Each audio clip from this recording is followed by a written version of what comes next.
شهر رمضان الذي أنزل فيه القرآن. فرماتے ایھا الناس، اے لوگو، ان ابواب الجنان فی هذا الشہر مفتحہ، اس مہینے میں جنت کے دروازے کھلے ہوئے ہیں، جنت کے دروازے کھلے ہوئے ہیں۔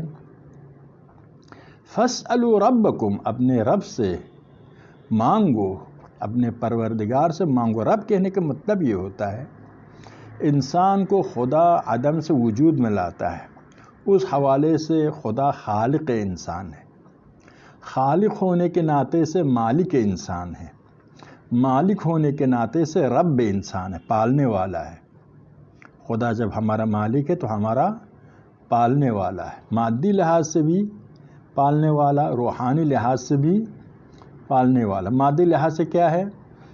دیکھیں، شکم مادر سے شروع ہوتا ہے، جیسے دنیا میں آنے لگتا ہے مادر کے کیا ہے، شیر مادری کا انتظام ہوتا ہے، والدین کے دل میں محبت پیدا ہو جاتی ہے۔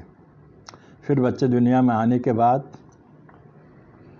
کیا ہے، کھانا نہیں کھا سکتا ہے، دودھ کامل ترین غذا ہے بچے کے لیے، اس کا انتظام ہے۔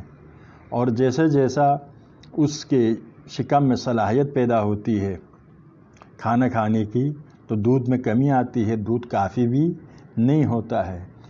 پھر بچپن، لڑکپن، جوانی، اڈیر ہونا، عمر ہونا اور بڑھاپا، دیکھیں مرحلہ بے مرحلہ انسان کو لے جاتا ہے۔ ثم رددناہ اسفل سافلین۔ اور روحانی لحاظ سے بھی خدا نے انسان کو فطرت الہی کے ساتھ خلق کیا ہے، اسی لیے فطری صفات کو پسند کرتا ہے، اخلاق کو پسند کرتا ہے، اقدار کو پسند کرتا ہے، اور بہت سے خیالات، افکار کے ساتھ دنیا میں آتا ہے۔ فَأَلْهَمَهَا فُجُورَهَا وَتَقْوَاهَا، الہام کیا کیا چیز بری ہے، کیا چیز اچھی ہے، انسان کو سمجھایا ہے۔ لا اقسم بالنفس اللوامہ، ایسا نفس انسان کو دیا ہے کہ بری باتوں سے اس کی ملامت اور سرزنش کرتا ہے۔ اور پھر عقل دی ہے، جہاں فطرت کی رسائی نہ ہو وہاں عقل کے ذریعے انسان صحیح اور غلط کو سمجھ سکتا ہے، جہاں عقل کی رسائی نہ ہو وہاں شریعت کے ذریعے انسان کی کیا کرتا ہے، تربیت کرتا ہے۔ جہاں شریعت کو بھی نہ مانے وہاں پر امامت کے ذریعے، یعنی شریعت کو نافذ کر کے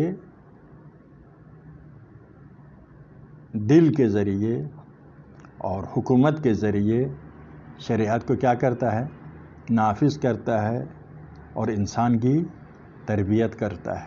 تو رب ہے خدا، رب ہونے کے ناطے اسی لیے فرماتے ہیں کہ فاسألوا ربکم، اپنے پروردگار سے سوال کرو، یعنی تمہارا پالنے والا وہ ہے، خدا کے ربوبیت سے مربوط ہے۔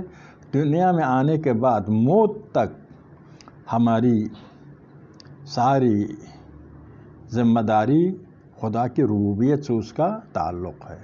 اسی لیے دعاؤں میں، اکثر دعاؤں میں آپ رب کے ساتھ دعا کرتے ہیں، اے پالنے والا، پروردگارا۔ فرماتے ہیں کہ جنت کے دروازے کھلا ہوا ہے، پہلے بھی میں نے عرض کیا کیسے کھلا ہوا ہے۔ صبح سے رات تک روزہ ہے، خدا کے حضور کا احساس ہوتا ہے تو گناہ نہیں کرتا ہے، نہ صرف مفطرات سے بلکہ تمام محرمات سے انسان اجتناب کرتا ہے، کیونکہ مفطرات سے اجتناب نہ کرے، روزہ توڑنے والی چیزوں کو کھائے تو باطل ہو جائے گا۔ اگر مفطرات سب سے پرہیز کرے، روزہ توڑنے والی چیزوں سے پرہیز کرے، لیکن اگر گناہوں سے پرہیز نہ کرے، روزہ درگاہ خدا میں قبول نہیں ہوگا۔ صحیح نہ ہونا الگ ہے، قبول نہ ہونا الگ ہے، خدا پسند نہیں کرتا ایسے روزے کو۔ پھر رات کو رات بھر عمل ہے، نیند آنے تک کیا ہے، آپ دیکھتے ہیں نمازیں ہیں، تلاوت قرآن ہے، علمی گفتگو ہے، دین شناسی ہے، دین فہمی ہے، نمازیں ہیں، دعائیں ہیں، ذکر اہل بیت ہے، کیونکہ ذکر اہل بیت کی اہمیت اس حوالے سے ہے. کیا فرمایا؟ بنی الاسلام علی خمسہ: الصلاۃ، الصوم، الزکوٰۃ، الحج والولایہ. اسلام کی بنیاد یہ 5 چیزیں ہیں: نماز و روزہ و حج و زکوٰۃ اور ولایت. ولم یناد بشیء کما نودی بالولایہ. جس طرح سے ولایت کی طرف دعوت دی اس طرح کسی اور چیز کی طرف دعوت نہیں دی. لأنہا مفتاحن والدلیل علیہن. کیونکہ ولایت چابی ہے بقیہ کے لیے، باقیوں کے حصول کے چابی ولایت. والدلیل علیہن، رہنما ہے ان تک.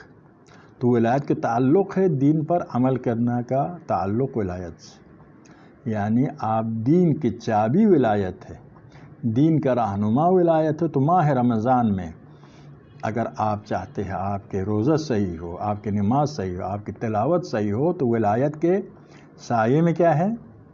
صحیح. کیونکہ یہ ولایت مفتاح ہے، ولایت اہل بیت مفتاح ہے، ارکان اسلام ہے اور مفتاح ہے ستون اسلام ہے. تو یہ تمام کھلے ہوئے، اسی لیے ظاہر جنت کے دروازے کھلے ہوئے. صرف دعا کرو کہ آپ کے اوپر بند نہ کرے. ان تمام چیزوں میں خدا کے مدد کی ضرورت ہے. آپ شیعہ مخلص و خالص ہے، اس کے باوجود دعا کرو خدایا مجھ کو تشیع پر باقی رکھو کہ خدا کی مدد نہ ہو تو آپ خدا نخواستہ ممکن ہے دشمن اہل بیت بن جائے. یہ ابن ملجم کیا تھا؟ علی کے ماننے والا تھا. علی نے جب خبر دی تم میرے قاتل بننے والے ہو، کہا یا علی مجھ کو قتل کرو. تو آپ نے فرمایا گناہ سے پہلے سزا نہیں دے سکتا ہوں. ایسا ہو تو سارے خلفاء کیا کریں گے، سارے حکمران کیا کریں گے تاریخ میں؟ اپنے بے گناہوں کو قتل کریں گے اس بہانے سے کہ علی نے ایسا کیا تھا. لیکن یہ آدمی کس میں تبدیل ہوا؟ دشمن علی میں تبدیل ہوا. اسی لیے دعا کرو، خدا سے مانگو اللہ یغلقہا علیکم، یغلقہا علیکم، یہ دروازے بند نہ کرے، جنت کے دروازے بند نہ کرے آپ کے اوپر. ورنہ حضرت نوح کا بیٹا کیا ہوا؟ پیغمبر کے چچا ابو لہب کیا ہوا؟ اسی لیے خدا سے ایک طرف خدا سے دعا، دوسری طرف سے اپنی کوشش. دعا کرنے کا مطلب یہ ہے کہ آپ چاہتے ہیں کہ دروازے بند نہ ہو.